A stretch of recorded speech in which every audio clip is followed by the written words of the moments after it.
We begin this story with the small Alex, who gets up very early to do her chores on the family farm, from milking the cows to feeding the pigs.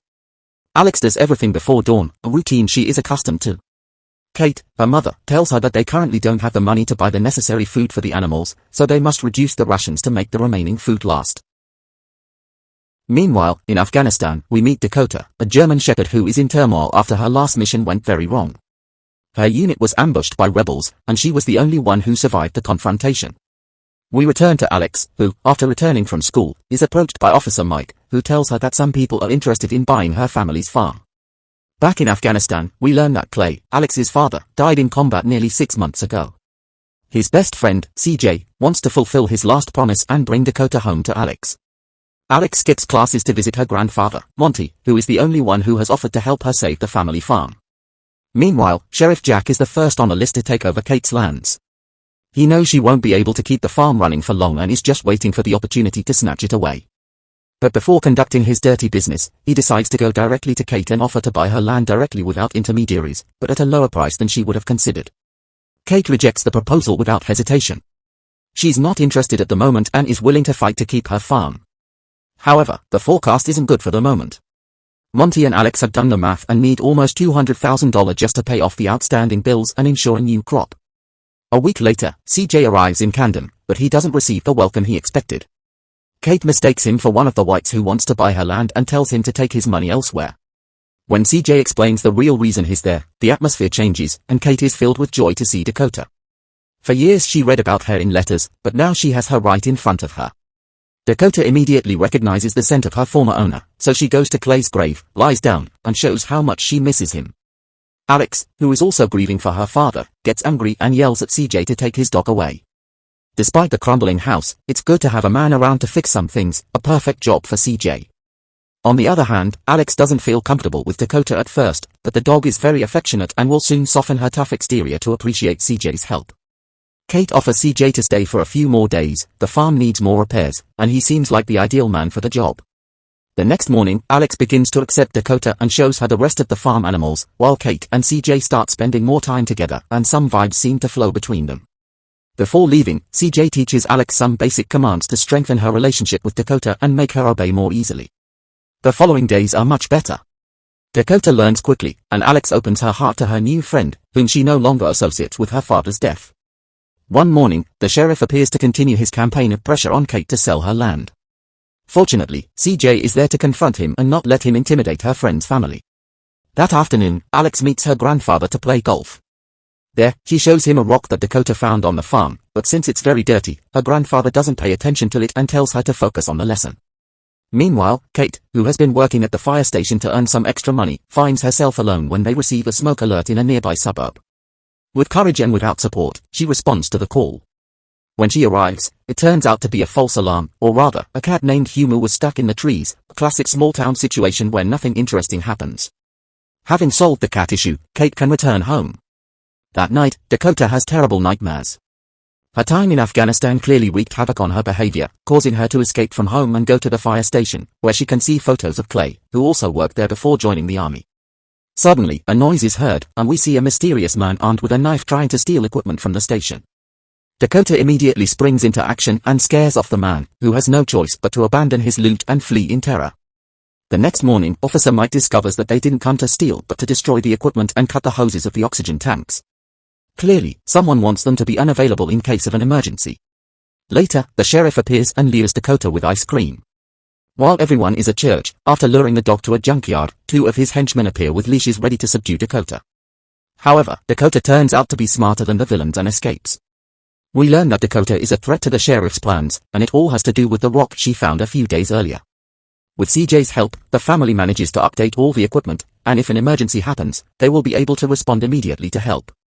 An opportunity arises a few hours later when a fire breaks out in a nearby house. Kate, who is the volunteer fire chief, is in charge of extinguishing the fire, a situation that becomes much more complicated when facing your first real fire and trying to remember your little training.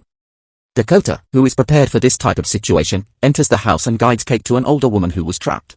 Your support means the world to us. Subscribe now. With their help, they manage to get her out in time.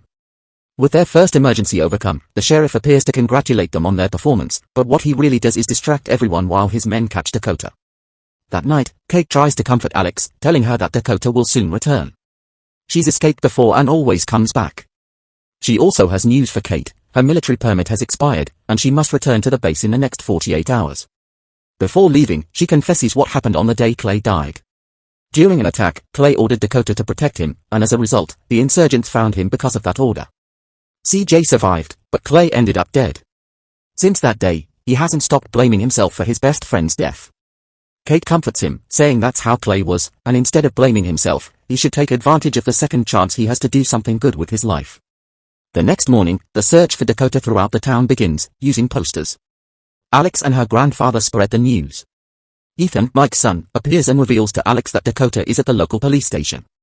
However, he doesn't know why.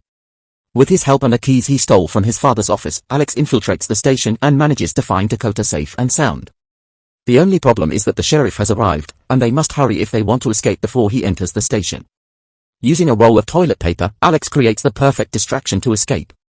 However, at the door, she encounters Mike, who, after a few seconds, decides to help them, leaving the sheriff empty-handed and annoyed at losing his capture.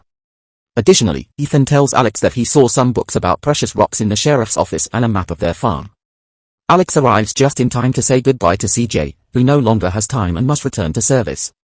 Later, the sheriff meets with Mike, who turns out to be his younger brother, to tell him that he has learned that Kate's farm will be repossessed very soon. He shows him a rock similar to the one Dakota found and tells him that they have traces of diamonds enough to live 100 lives of luxury, and all of that is hidden beneath Kate's lands. If the bank repossesses it, they will conduct studies, and everything will be ruined. This is a 1-in-a-million opportunity. He knows that Clay was a hero to the community, but this is about much more, so he's either on his side or against him. That same night, Alex remembers some old stories from her father and, after checking some papers, finds a treasure map he drew before joining the army. The next day, the sheriff comes with threats. It's the last chance he'll give Kate to buy her farm, but she doesn't accept his money. Kate has run out of options, she only has 24 hours to pay or show that she can settle the debt. Otherwise, the bank will take everything they own. That night, Grandpa Monty receives the news that Alex is missing, but he knows exactly who is involved. Using his golf club and excellent swing, he threatens the sheriff to reveal what he's done with his granddaughter. Here, we learn that Kate's land used to belong to the sheriff's father, but he had health problems, and Monty took advantage of that to buy the land at a low cost, the same trick the sheriff wants to pull off right now. The discussion escalates to a point where Grandpa Monty tries to hit the sheriff with his golf club, although he ends up suffering from severe chest pain. The next morning, Alex is still missing, and Mike carries out the search. His heart is pure and has not been corrupted like his older brothers. Alex, who slept in the woods following the map, is very close to reaching the point marked by her father so many years ago, deep in her lands. Meanwhile, Kate visits Monty to make sure he's okay.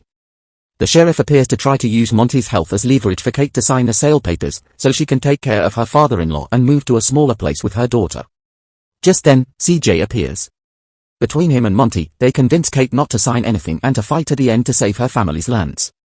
Back with Alex, the young girl has reached the point marked by her father years ago, deep in their lands, where no one would have been able to reach without the map.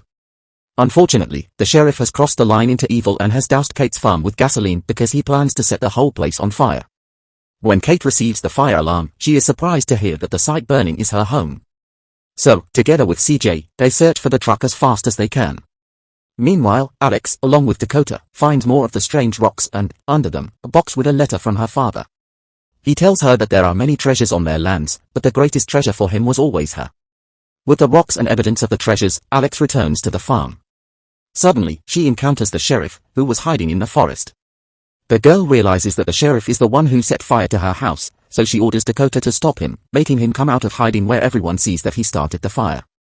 At that moment, Mike does the right thing and arrests his brother so that he pays for the crimes committed against Kate's family. Now that everyone is safe, Alex reveals to her mother what she found in the treasure left by her father, enough diamonds and instructions to get the rest. Now, the farm will not only be saved, but everyone will be able to have a much better life thanks to Dakota and the unbreakable bond she had with Clay, who always looked after his family. Journey end here. Subscribe to our YouTube channel and stay connected for more entertaining content.